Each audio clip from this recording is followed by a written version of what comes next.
చెన్నూరు పట్టణంలో రాష్ట్ర ముఖ్యమంత్రి రేవంత్ రెడ్డి చిత్రపటానికి చెప్పుల దండ వేసిన ఫోటోలను బీఆర్ఎస్ పార్టీకి చెందిన సోషల్ మీడియా కార్యకర్తలు పలు సామాజిక మాధ్యమాల్లో వైరల్ చేశారు. సోషల్ మీడియాలో పోస్ట్ చేసిన 5గురిపై పోలీసులు పలు సెక్షన్ల కింద కేసులు నమోదు చేశారు. ముగ్గురు నిందితులను అదుపులోకి తీసుకుని చెన్నూరు స్టేషన్కు తరలించారు. మరికొంతమంది పరారీలో ఉన్నారని, వారిని కూడా త్వరలోనే అరెస్ట్ చేస్తామని పట్టణ సీఐ రవీందర్ తెలిపారు.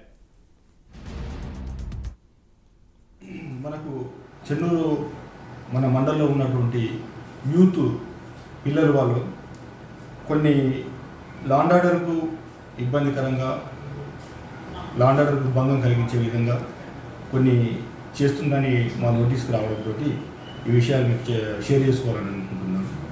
ఇప్పుడు మనకు సోషల్ మీడియా ఉంటుంది.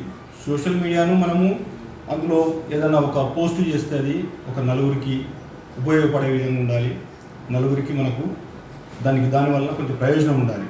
అంతే తప్ప ఆ సోషల్ మీడియాను మనము ప్లాట్ఫామ్గా చేసుకొని దాంట్లో అసాంఘికంగా, లేకపోతే ఏమన్నా రెచ్చగొట్టే విధంగా, లేకపోతే గ్రూపులు కొట్టుకునే విధంగా అటువంటి లాండ్ ఆర్డర్కి ఇష్యూస్ అయ్యి అది ఒక ఇబ్బందికరంగా కలిగించే విధంగా ఉన్నటువంటి పోస్టులు షేర్ చేయడం వల్ల అది చాలా ఇబ్బందికరంగా ఉంటుంది. కాబట్టి యూత్ దీని పట్ల కొంచెము లాండ్ ఆర్డర్కు ఇబ్బంది కలగకుండా చూసే బాధ్యత ఖచ్చితంగా ఉంటుంది. ఒకవేళ అటువంటి పోస్టులు పెట్టినా, ఎవరైనా ఏదైనా చేసినా కూడా ఖచ్చితంగా చట్టపరమైన చర్యలు తీసుకోవడం జరుగుతుంది.